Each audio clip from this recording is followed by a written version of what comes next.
New Zealand to express the sorrow of our entire nation following the monstrous terror attacks at two mosques. These sacred places of worship were turned into scenes of evil killing. You've all been seeing what went on. It's a horrible, horrible thing. I told the Prime Minister that the United States is with them all the way, 100%, whatever they need, we will be there. New Zealand has been a great friend and partner for many years. Our relationship has never been better, and what they're going through is absolutely terrible. So our hearts are with them and whatever we can do. We're grateful to be joined today by the Vice President. Thank you very much, Mike, for being here. Members of my cabinet, devoted public servants, and angel parents, very important people to me and to a lot of other people. I want to thank you all for being here. Thank you so much for being here. We appreciate it. Thank you. We've gone through a lot. As we take action to restore our national sovereignty and defend this nation from criminal cartels, human traffickers, and drug smugglers, crime of all kinds coming through our southern border and other places, but this is the place. This is the place we have the biggest problem by far. And I want to also compliment the incredible people at Border Patrol and ICE and law enforcement for the job they've done. They've apprehended so many thousands and thousands of people that if we had the proper protection, we wouldn't even have to apprehend. They wouldn't be coming in. As president, the protection of the nation is my highest duty. Yesterday, Congress passed a dangerous resolution that, if signed into law, would put countless Americans in danger, very grave danger. The Democrat-sponsored resolution would terminate vital border security operations by revoking the national emergency issued last month. It is definitely a national emergency. Rarely have we had such a national emergency. Therefore, to defend the safety and security of all Americans, I will be signing and issuing a formal veto of this reckless resolution, and that's what it was. And I have to, in particular, thank the Republican, strong, wonderful people, the Republican senators that were on our side and on the side of border security and on the side of doing what they have to keep our nation safe. They were very courageous yesterday, and I appreciate that very much. Congress's vote to deny the crisis on the southern border is a vote against reality. It's against reality. It is a tremendous national emergency. It is a tremendous crisis. Last month, more than 76,000 illegal migrants arrived at our border. We're on track for 1 million illegal aliens to rush our borders. People hate the word invasion, but that's what it is. It's an invasion of drugs and criminals and people. We have no idea who they are, but we capture them because border security is so good. But they're put in a very bad position, and we're bursting at the seams, literally bursting at the seams. What Border Patrol is able to do is incredible. I also, by the way, want to thank our military, because our military has been very much involved, as you know. And they're putting up walls, in some cases temporary, in some cases they were supposed to be temporary. They're so good that they're better than the permanent, so we're leaving them. We've really nowhere left to hold all of the people that we're capturing, and we're at a point where we're just going to have to say, with these horrible decisions that we've been handed by people that aren't living in reality, that there's nothing we can do. There's absolutely nothing we can do. We're bursting at the seams. You can only do so much. And the only option then is to release them. But we can't do that either, because when you release them, they come into our society. And in many cases, they're stone cold criminals. And in many cases, and in some cases, you have killers coming in and murderers coming in, and we're not going to allow that to happen. Just not going to allow it to happen. There has been nearly 2,000% increase in border-related asylum claims over the last decade. Part of the reason is because our country is doing so well economically that people are coming up in droves. The vast majority are rejected, but smuggling organizations making a tremendous amount of money, like they've never made before, are using these people to crash the system. Our immigration system is stretched beyond the breaking point. And as I said, nothing much we can do. We can just do our job and do it well. but there's a point at which if the Democrats would get in, would be able to make a deal. Literally in 15 minutes, we could make a deal on changing catch and release, changing the horrible asylum laws that are so unfair, changing visa lottery, chain migration. These laws are just horrendous. I won't explain them, but everybody standing behind me knows exactly what they are. They're dangerous for our country, and they're inspired by Democrats who have to change. 1 in 3 migrant women is sexually assaulted on the journey north.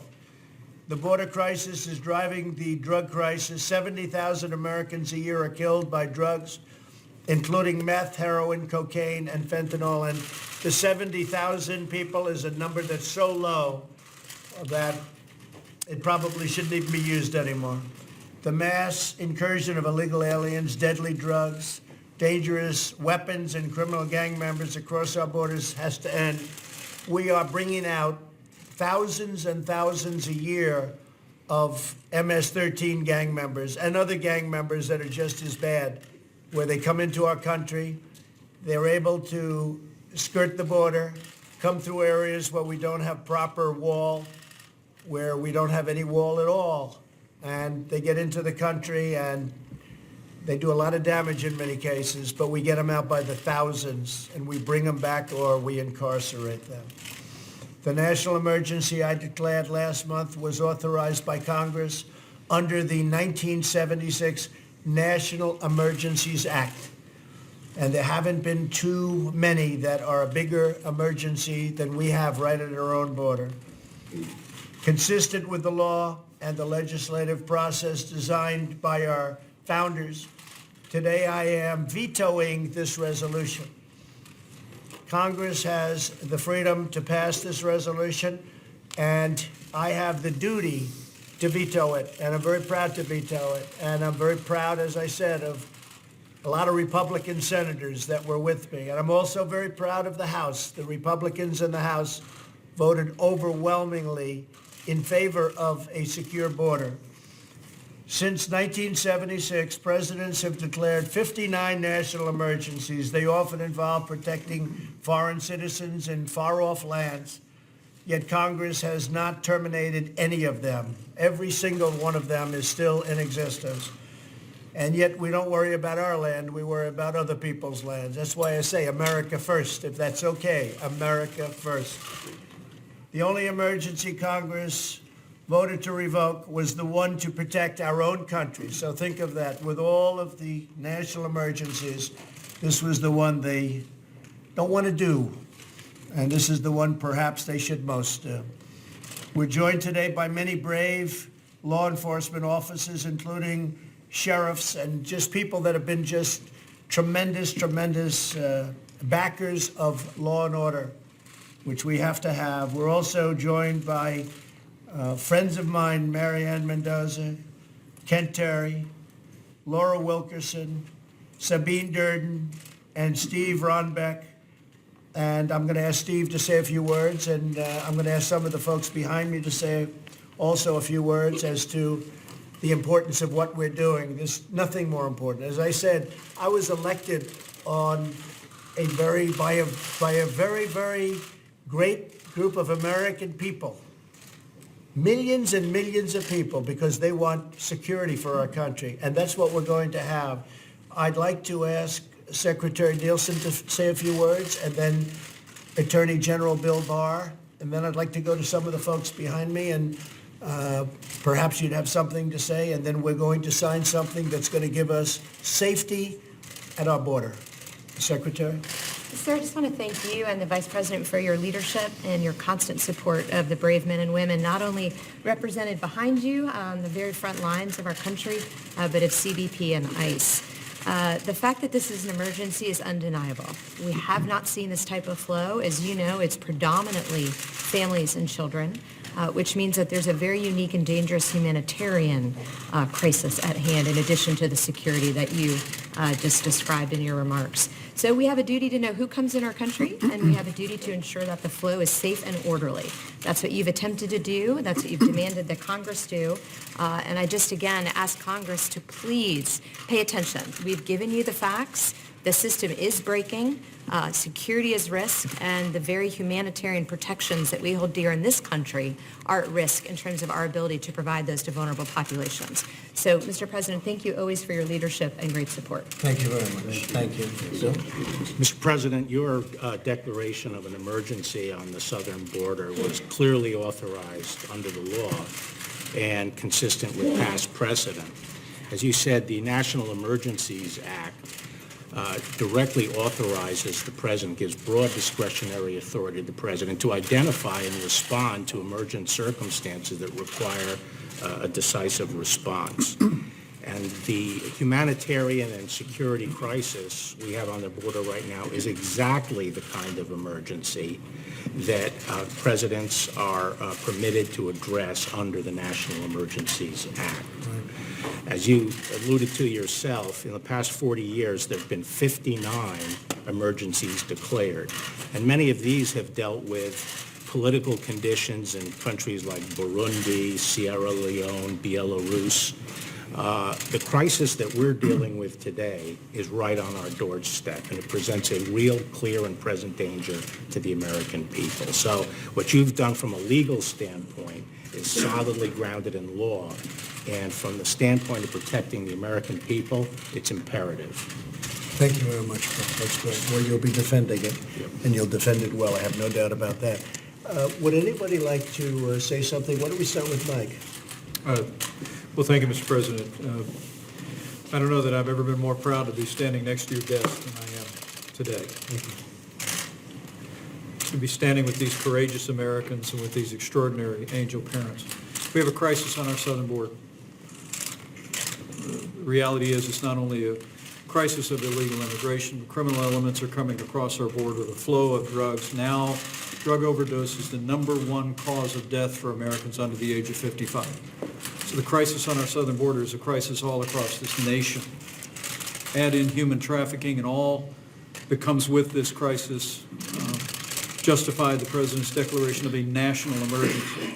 This is affecting all of the people of the United States. And today, Mr. President, with your strong support for the men and women in law enforcement, Customs and Border Protection, Homeland Security, and with I know what is your love and your heart for these angel parents, you're keeping your word by vetoing this legislation, by finding the available resources to build the wall, address this emergency, and secure our border. And I know I speak on behalf of all gathered here, people all across this country. I say thank you for keeping your word, Mr. President. Thank you. I appreciate it.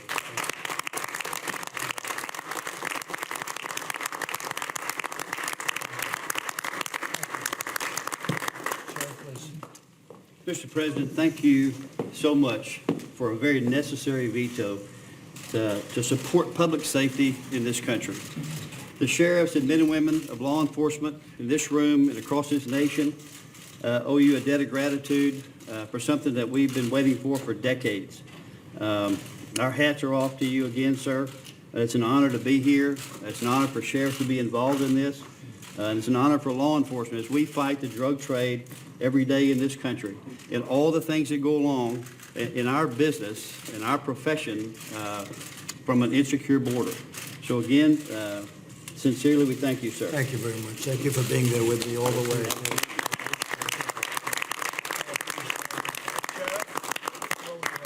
Thank you. Mr. President, I can't thank you enough on behalf of America's sheriffs. As you all know, there are men and women in law enforcement across this country that are fighting a battle every single day. They are in the trenches. While we Americans only make up about 7% of the world's total population, about 68% of the world's total drugs are consumed here in the United States every year. This is not political propaganda. We have a dire crisis on our southwest border, and America's sheriffs stand behind the President of the United States 100%. He has had our back. He's had the Americans' back, and we stand behind you solidly for what you're doing here today. This is unprecedented for a president to take this type of action, and we commend you, we applaud you, and I salute you, sir. Thank you very much.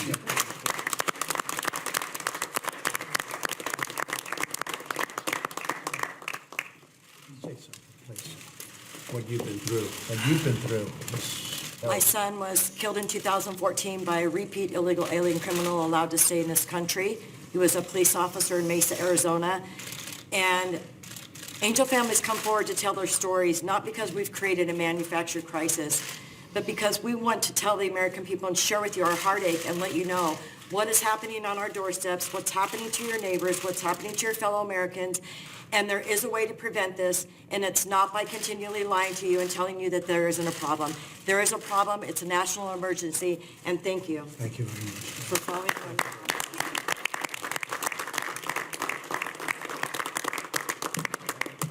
Please, go ahead, please. Mr. President, I echo the sentiments. Thank you for all the support. This has been something we're not used to for the last several years, to have this kind of support. This is what we say in Arizona is this isn't about immigration anymore. This is about drug trafficking and human trafficking into this country. If you care about human rights, you should absolutely care about border security. Human beings their rights are being violated on that border every day. And I know I speak on behalf of the Arizona Border Sheriffs that I challenge our congressmen and women and senators to come down and see firsthand what we're dealing with. See it for yourselves before you cast your vote. And you'll see that we are dealing with a crisis, and we're fighting every day alongside our federal partners, our local partners, sheriff's offices, to take care of this. So thank you, Mr. President. Thank you. Thank you. Great job. Mr. President, I've been a sheriff for 21 years, and I've been dealing with Congress for 21 years on this issue of immigration. A lot of people have listened over 21 years, but Mr. President, you are the first person who's taken action. And you have given us back our footing in law enforcement, but you've also given the American people back what they deserve, which is to be protected. And signing this today, I can't tell you how much it means to all of us in law enforcement. But importantly, Mr. President, when I hear people say, this is all manufactured, it's all this and that, no, it's not. In my county alone, one city, we have, on average, on second shift at our hospital in New Bedford, Massachusetts, 15 to 20 overdoses on second shift every day. And this is going on, that's one example that's happening all over the country. But Mr. President, you have stood up and you've taken the action. And the American people are behind you, we're behind you, and thank you and God bless you for what you're doing. Sheriff. Thank you, man. Tom Murphy? Tom? Where's Thomas? You had a horrible ordeal that you just went through with your son. Mr. President, I'd like to tell you and tell the public that if you don't think it can happen to you or your family, I have a quick story. Yeah. I've been with the state police for over 30 years, working narcotics and gang task forces and supervised those for 22 years. My son grew up with depression issues and some mental health concerns. He's self-medicated with marijuana. At 18, and his father, me, had him arrested a few times along the way. When he turned 18, he moved out the day of his birthday when he turned 18 years old because he knew Dad had rules, and one was no drugs in the house. He moved out, stayed with some friends, got a job. He had a work-related injury where he severed 4 fingers, and he was introduced to opioids. So he was battling 2 things, actually, mental illness and the opioid addiction. Afterwards, he finally came to me, and for the first time in his life, he said he needed help. We sent him to a rehab facility for only 30 days because that's what our insurance would pay for at that time. He came out of rehab. Everything was fine for approximately 3 months. The craving was too much for him. He got a hold of some heroin that was laced with fentanyl, and he died on December 13th, 2017. So I'm here to say, as far as stigma goes and narcotics, and it's not going to happen to me, it's not going to happen to my family. My father's a retired minister of 45 years. My sister is in the medical field. My brother's in law enforcement. No one even smokes in our family. No one's ever been arrested. It happened to me. It happened to our family. So it can happen. That's how horrific and addictive this drug is. So anything you can do to help us and families like us is greatly appreciated. He's coming through the southern border, folks, all through the southern border. Thank you very much. Mr. President, thank you very Yes, much, please. sir. Please. This is the first real step in confronting the heroin drug crisis in this country. We're going to make real strides after this. I'm the sheriff of your home of Camp David, Frederick County. That's right. We suffer the same problems there, and I'm convinced without what you're doing here today, every county becomes a border county. Thank you, Mr. Thank you, President. Sheriff.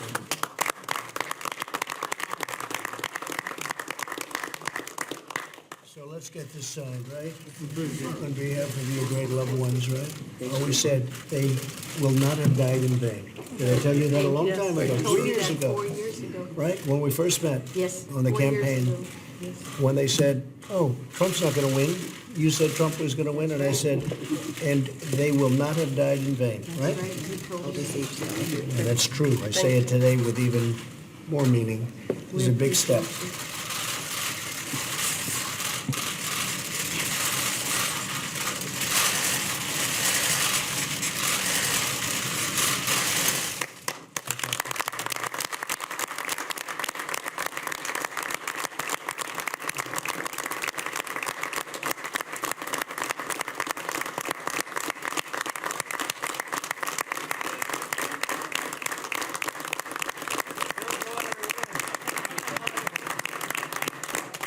Thank you very much. Thank you. That's a big step. We're building a lot of wall right now. It started, a lot of people are saying, well, gee, you took down wall and you're building new. Well, we took down wall that almost didn't exist. It was like paper. And we're replacing it with, in many cases, 30-foot bollards, and in many cases, we're replacing it with 18-foot wall. But we have many miles under construction right now, and we're going to be signing contracts over the next couple of days for literally hundreds of miles of wall. And it's being built in the right places, and it's doing the job. It's doing the job. And it's interesting. It's like a little bit like water, as we do. We did San Diego. You know, California is very interesting because they keep talking to California. We don't want wall. I see a new candidate who's in the mix. He wants to take down the walls. Try that sometime. You'll see what will happen. You'd have tens of millions of people coming in. You see, take a look at Tijuana. Take down that wall. You want to see a mess? Take down that wall. You'll see what will happen. Right now, we have thousands of people are in Tijuana trying to get in. They're not getting in.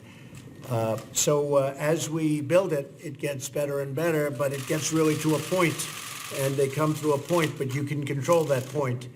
And this is serious stuff. This is, we're able to do it cheaper, better. It's better wall. It's different from what you've been watching going up. We had to take the old plans. We didn't want to stop, so we took the old plans. We didn't like it. This wall is a beautiful looking structure. It's much stronger, and you can build it faster and cheaper. Other than that, what can I say, right? It's going to be great, and it's going to have a tremendous impact. And on top of that, I have to thank the Secretary and all the people that have worked so hard, because what you do on the Border Patrol, what you do, what those patrol agents and what the ICE folks do, and taking people out of the country that nobody wants to talk to. Even some of the sheriffs say, you know, if you can get ICE to do it, you don't mind if they do it, right, Sheriff? As tough as you are. These are tough people, and they're great people. These are people that the ICE folks that take such abuse from Democrats and some others, they love our country as much as anybody loves our country.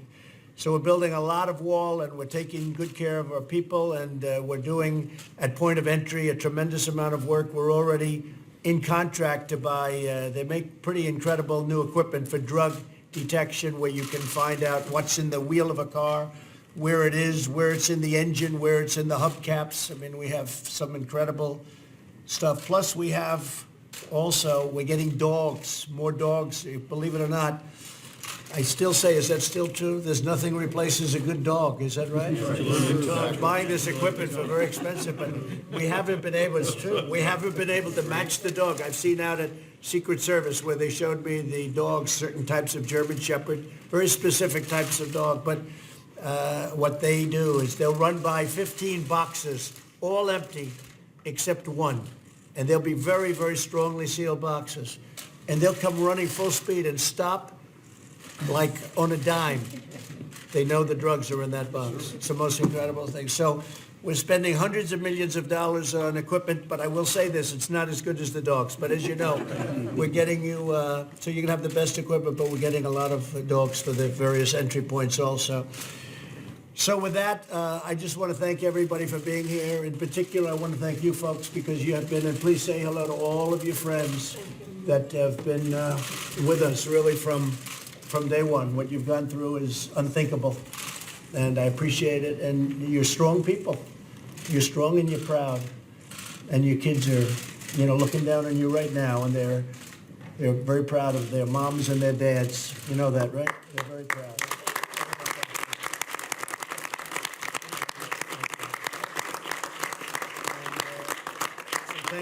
much. And again, to those Republican senators that did what they had to do yesterday, I want to thank them. They're very special friends and very special people. And they want to see borders that are strong, where we don't allow drugs and crime and all of the problems coming into our country. Thank you all very much. Thank you. Thank you. You see today white nationalism as a rising threat around the world. I don't really. I think it's a small group of people that have very, very serious problems. I guess if you look at what happened in New Zealand, perhaps that's a case. I don't know enough about it yet. They're just learning about the person and the people involved. But it's certainly a terrible thing. Yes? Mr. President, for some of the Republicans who voted for this resolution today, they support border security but oppose executive overreach. Do you have sympathy for their position? I do. Look, they were doing what they have to do, and look, I put no pressure on anybody. I actually said I could have gotten some of them to come along. I said, I want you to vote your heart, do what you want to do. I'm not putting any pressure. I'll let them know when there's pressure, okay? And I told them that. So when I need your vote, I'm going to let you know. I didn't need the vote because we all knew it was going to be a veto, and they're not going to be able to override. It's going to go very quickly. And we have a great, as your Attorney General just said, the case is a very strong case, very powerful case. It was, I think, actually, national emergency was designed for a specific purpose like this. Absolutely. So we have a great case, and I think it's go very. I mean, ideally, they shouldn't even sue in this case. You want to know the truth? They shouldn't be suing on this case, but they will because they always do.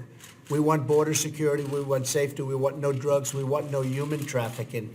Okay? And on just one follow-up on New Zealand, the killer in this tragic incident wrote a manifesto, apparently. Did you see that? Apparently, I did not see it. But I think it's a horrible event. It's a horrible thing. I saw it early in the morning when I looked at what was happening in New Zealand. I just spoke, as you know, to the Prime Minister. I think it's a horrible, disgraceful thing and a horrible act. Okay? Thank you all very much.